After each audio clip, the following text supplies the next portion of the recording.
Ia bekerja di sini. Tepat waktu ini, rekannya keluar untuk mengambil minyak pijat. Kemudian dia mengambil tirai dan menutup pintu.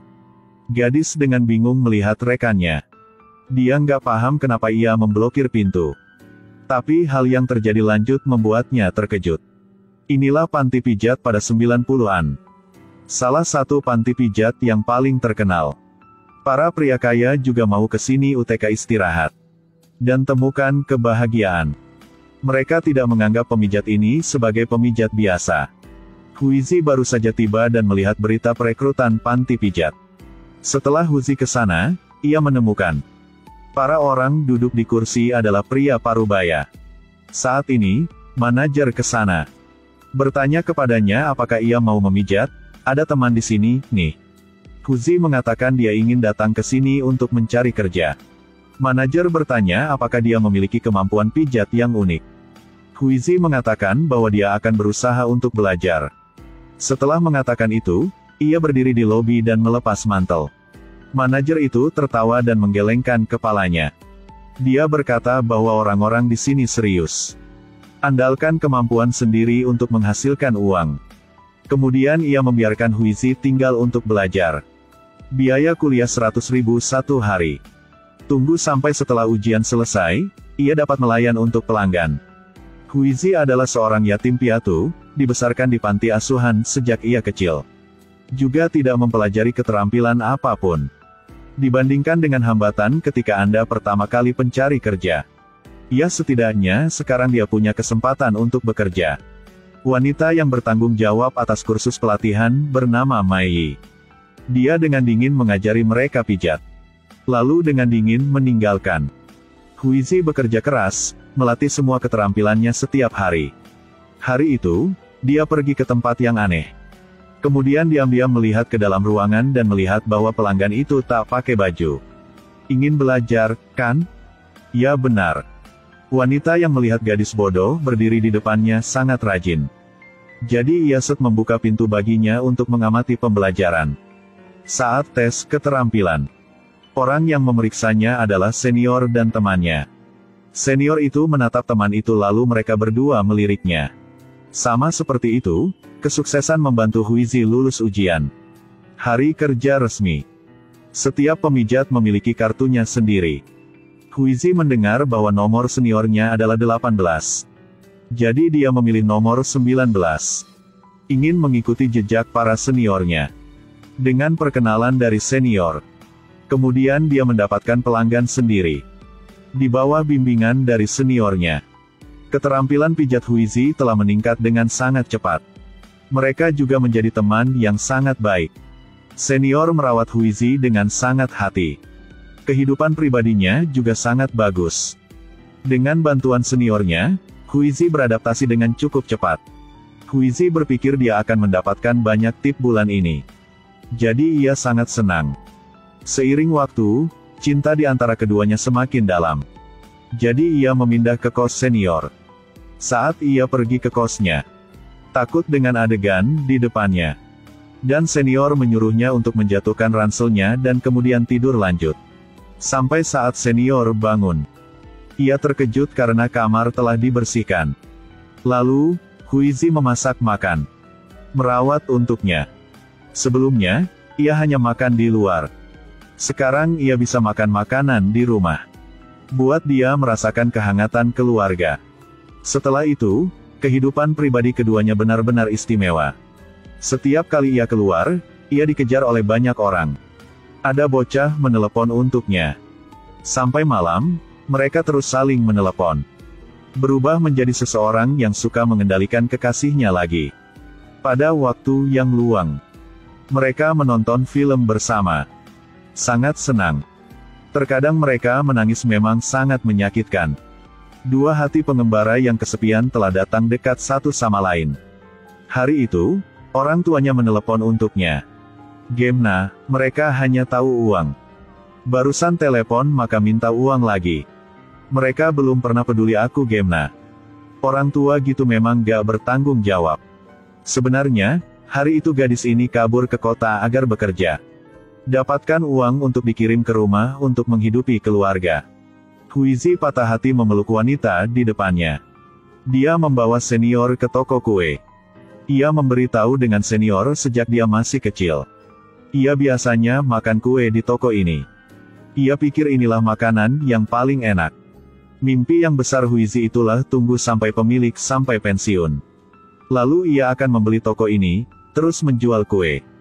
Terus kirim kue ke anak-anak di panti asuhan. Pada hari ulang tahun senior, keduanya pergi ke taman bersama. Mereka menjalin tangan, mereka duduk di bangku taman. Kemudian tulis keinginannya di atasnya. Tapi adegan indah cepat memudar.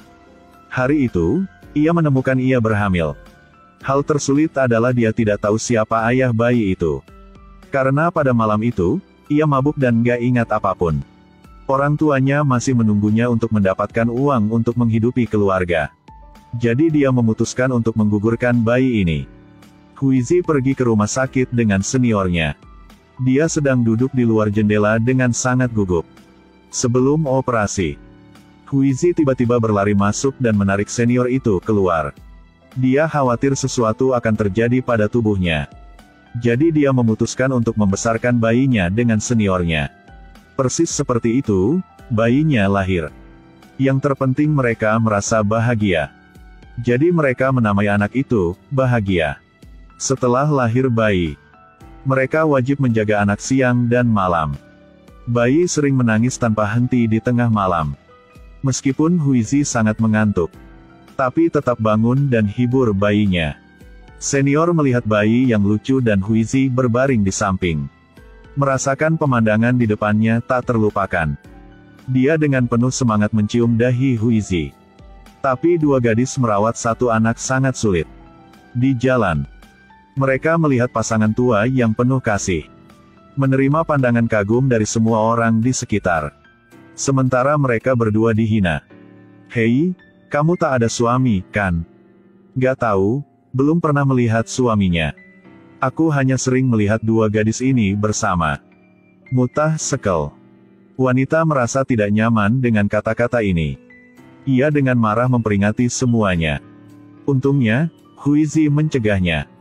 Hanya untuk bisa menghentikan pertarungan. Huizi bahkan tidak bisa membuka hatinya.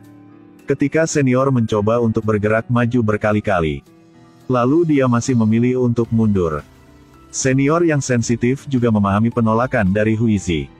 Pada saat itu, hatinya merasa menyakitkan. Sebelum menyerahkan Makau, adang-adang ada preman di jalan juga. Akibatnya, toko-toko di jalan tidak bisa berbisnis. Semua orang di panti pijat mencari orang yang lewat. Semoga bisa terus menghasilkan uang. Senior dan Huizi karena ingin membawa bayi. Mereka tak bisa menghasilkan uang. Untungnya, baru-baru ini, ada seorang pria yang sering mencari Huizi. Ini juga dianggap menghasilkan sedikit uang. Senior merasa bahwa pria ini tidak biasa. Memang, setiap hari, pria ini memegang bunga dan berdiri di depan pintunya. Senior melihat dia. Ia merasa bingung. Tapi itu tidak tunjuk di luar. Bayi jatuh dari sofa. Membuat kepala membengkak satu benjolan. Keduanya buru-buru berlari ke sana untuk memeluk anak itu. Mereka dengan panik tak tahu harus berbuat apapun. Pria itu merasa bahwa sesuatu yang buruk akan terjadi sehingga dia bergegas.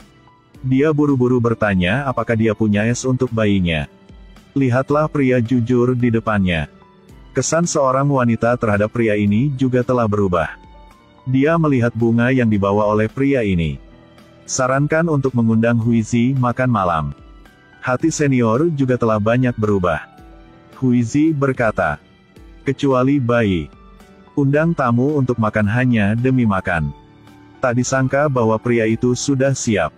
Ia telah melamarnya saat makan.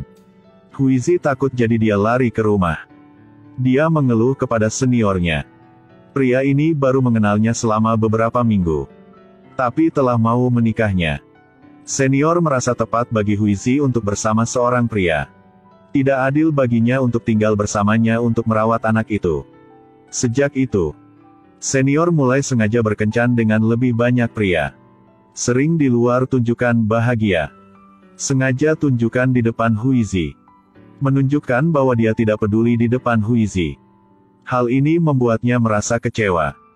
Sampai hari Makau dikembalikan. Semua orang berkumpul di sini untuk merayakannya. Sekaligus, senior merasa kesal dengan Huizi. Dia dengan marah bertanya pada seniornya. Mengapa tidak menyapa dan membawanya pulang? Ia berkata. Katanya dia menemukan pria itu. Menjaga bayi di sisinya akan menghalangi dia. Berharap Huizi tidak mengganggunya lagi. Huizi tak disangka. Senior pernah merawatnya sekarang berubah begini. Dia menangis keras dan meninggalkan. Tapi yang dia tidak tahu adalah bahwa seniornya juga patah hati saat itu. Huizi merasa ia ditinggalkan. Lalu pergi ke rumah pria itu. Tanggapi lamaran pernikahannya. Keduanya tinggal bersama. 20 tahun yang berlalu dalam sekejap mata. Iba-iba, suatu hari. Huizi melihat di koran ada kabar sebuah pengumuman tentang kematian seseorang. Dengan isi. Ternyata, senior meninggal dalam kecelakaan mobil. Huizi merasa dia perlu melakukan sesuatu. Ia segera memesan tiket pesawat terbang. Temukan orang yang menulis koran itu. Ternyata itu perusahaan asuransi asli. Mereka biasa membelikan bayi itu asuransi. Jadi apapun yang terjadi pada mereka, maka kerabat yang masih hidup masih dapat menerima uang ini dan merawat anak itu. Tapi Huizi tak disangka. Senior menulis nama Huizi di selembar kertas. Huizi tahu. Ternyata senior tidak membawa bayi itu kemana-mana. Bahkan tak menikah. Ia membesarkan anak yang sudah dewasa. Dia bahkan membeli toko kue favorit Huizi. Setelah tahu nyata, Huizi menangis keras. Dia berlari ke tempat di mana mereka menulis keinginan mereka tahun itu. Keinginan di bawah bangku telah terhapus. Sebaliknya, itu adalah keinginan baru senior. Ia berharap Huizi memiliki kehidupan yang bahagia selamanya.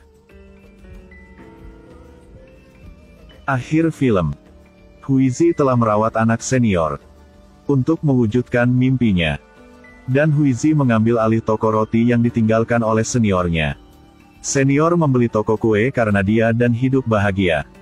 Jadi sekarang dia juga memiliki keterikatan itu. Jaga toko kue selama sisa hidupnya. Bagaimana perasaan Anda tentang cinta mereka? Persahabatan atau cinta? Film berakhir di sini. Kalau peduli,